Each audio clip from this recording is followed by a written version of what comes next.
Well, good morning, everyone. Thank you all for coming out here today, including those folks that are listening in on Facebook.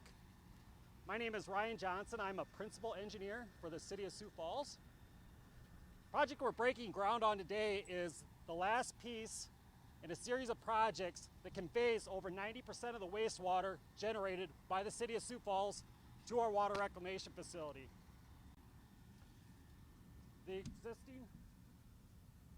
existing pump station was constructed in the early 1980s, and much of the equipment, including the electrical, HVAC, pumps, mortars, and generators, are reaching the end of their useful life and in need of upgrades or improvements in the near future. That existing lift station also has portions of its equipment that are located within the 100-year floodplain. So you'll see the existing lift station has many sandbags and barricades around it that were installed due to this spring's flooding events. The hydraulics of the lift station also are not conducive to good pump efficiency, and so we're robbing the efficiency of that system and what it could do. The lift station itself is also built on a confined footprint, so it has very little room for expansion to meet our future growth and development needs. The new pump station, located on the site we're standing on today, will be about 50 feet deep. It will have a screenings facility to remove debris before it passes through the pumps to protect that equipment and increase the reliability and performance of that lift station. Lift station itself will also be above the 500-year floodplain to improve the reliability and functionality of the lift station. When we commission it, it'll be able to pump 65 million gallons of wastewater per day from the city to the water reclamation facility.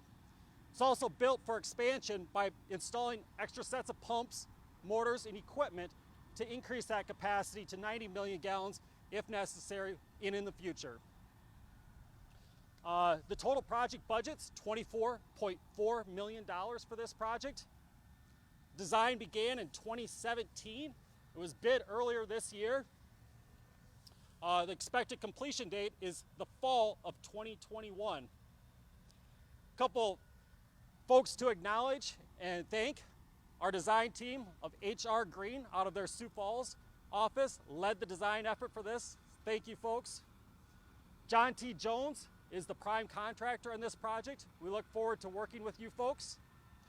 Also like to thank the water reclamation facility staff, who are extremely dedicated to the success and the performance of the collection system and the water reclamation facility. And in my opinion, are very highly qualified and engaged and very much appreciated. So with that, I'd like to hand the microphone off to our Director of Public Works, Mr. Mark Cotter. Thanks, Ryan. Thanks, Ryan. Thank you again for coming today. Before we get started, I do want to also thank the Mayor and City Council. That's a critical step that we go through to evaluate projects and ultimately advance them and fund them. And the reason we're here today is because of the support of the Mayor and City Council. You know, Sioux Falls has a long history of really good planning. We all want to live in a city that's well planned and safe. And yesterday, as you heard the Mayor lay out his 2020 budget, he really laid out a number of those strategic investments that'll get made over the course of 2020 and into the 5-year capital plan that will allow our city to continue to be very well planned and very safe as we move forward. One of the key tenets of the One Sioux Falls framework is foundational growth, and so today we get to talk about one of my favorite topics, which is infrastructure. You know, as people drive throughout a modern city, the most of what they see is above ground. It's the roads, it's the bridges, traffic signals, street lights, and maybe a water tower. But what most people don't really capture is the first fundamental utility is wastewater. And that is largely below ground. Ryan mentioned that this station that will have structure above ground will actually be 50 feet below ground to actually receive this wastewater. You know, as we plan this, we always try to look at it and go, what's the easiest way for us to maybe communicate what this means for the city of Sioux Falls? So for a minute, just think about one of the tallest, healthiest trees that you've seen in recent. And as you think about the top of that tree, those leaves that are on that tree, they're really the homes and businesses that utilize the wastewater system of this entire area. You know, not only is the city of Sioux Falls, but there's some adjacent towns that utilize the system as well.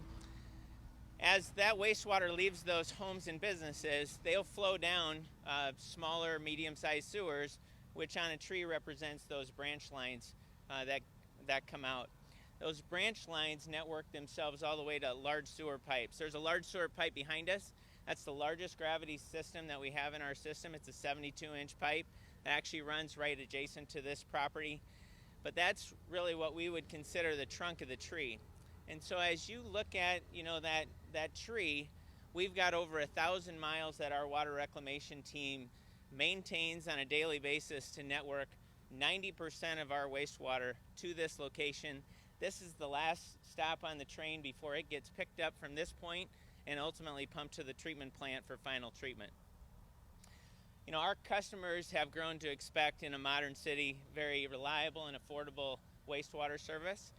The pump station that will retire when we're done here will have actually run continuously for 40 years, and it's done a really good job, but it's time to upgrade it, more advanced technology, advanced corrosion protection, backup generation, and a number of other things that our design team and constructors will bring to us.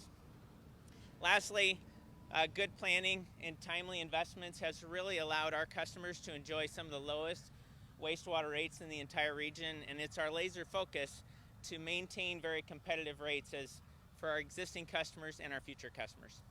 Now for a few words, President and CEO of the Sioux Falls Development Foundation, Bob Munt. Thank you.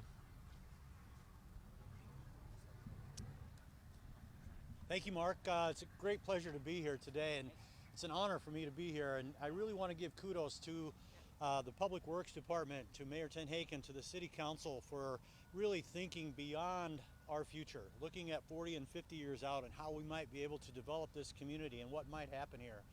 As the Development Foundation, we're responsible for bringing new companies, new businesses, new industries here to town, and with that, we hope come residents to this community. As they come to this community, one of the first questions they ask, ironically, is, do you have the capacity to accommodate our needs, our desires, the things that we have in these companies? Many of our companies use a lot of water, they generate a lot of wastewater, and the types of plants that we bring in here really look at the capacities that we have to move this city forward. We've done a great job over the last 20 to 30 years in anticipating that growth. And the last several years, we've looked farther out. Again, our city leadership has looked into the future as to what we might need to grow and expand, and has recognized those needs, not just in the sewer treatment system or in the wastewater treatment system, but really looking at roads and infrastructure. Mayor Tenhaken made the point last night about one of our focuses is going to be infrastructure and roads and making sure that our roads are passable.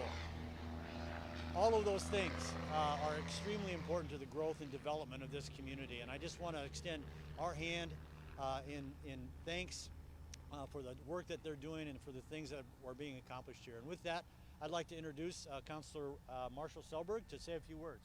Marshall. Thanks, Bob. Hey, welcome. Good morning, everybody. Well, nothing says party like wastewater treatment, right? I was reminded when we were talking about this event, about the week before we all took office a couple of years ago, one of the counselors who was on his last week and he was reflecting on his service talked about, you know, a lot of times headlines always go to national politics and kind of the national argument. He goes, so many people overlook what's done on a local level and kind of the decisions that are made at home that affect your everyday life.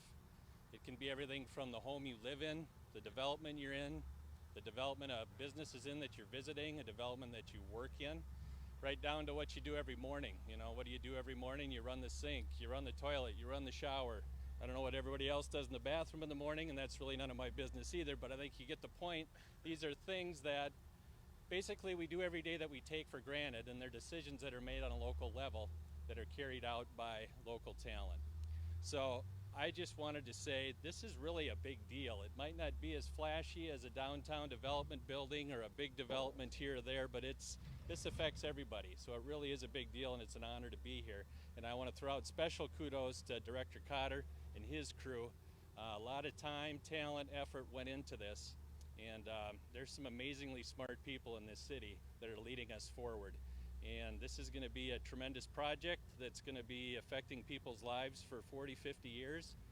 And I'm just glad to be here as a representative of the City Council and happy we had just a small part in it. So, pleasure to be here today, and with that, I'll introduce our mayor, Paulton Haken. Thanks. All right. Last speaker, there's really nothing I can say that these guys haven't already said. You know, Cotter mentioned our budget yesterday. Our budget was about roads, infrastructure investments. There's not a lot of waste in our budget. It's a lot of core tenets of government stuff, and this is that. So this lift station, I would argue, is the most critical piece of infrastructure in the whole city. It's why we're doing this virtual groundbreaking. I know you can't see behind the cameras, but if you could, there's about 7 people here. And that's intentional. We don't think we'd probably get a lot of people to a groundbreaking for a lift station, but it's important enough that we wanted to have this virtual groundbreaking to educate people on what this is and what this facility will do. So I too want to tip my hat to Mark and his great team for the planning and the foresight and the vision to do this. 20, 30 years from now, when you flush your toilet and it works, you can thank Councilor Selberg, you can thank Mark Cotter, and reflect on us as the crappy administration. I've joked with people a little bit.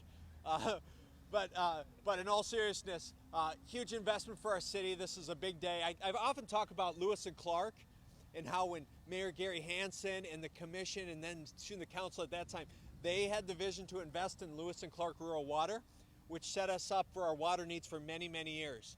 This is an investment that will look back and be like, man, I'm really glad we made that investment in this infrastructure, you know, back in 2019, so that we're set up for economic development, set up for growth. So, final thing, we're still looking for naming rights for this lift station, so if anybody wants to sponsor it, it's still available. Just contact my office. But with that, we're going to throw a little dirt and then let the guys get back to work. So join us over here and we'll break some ground.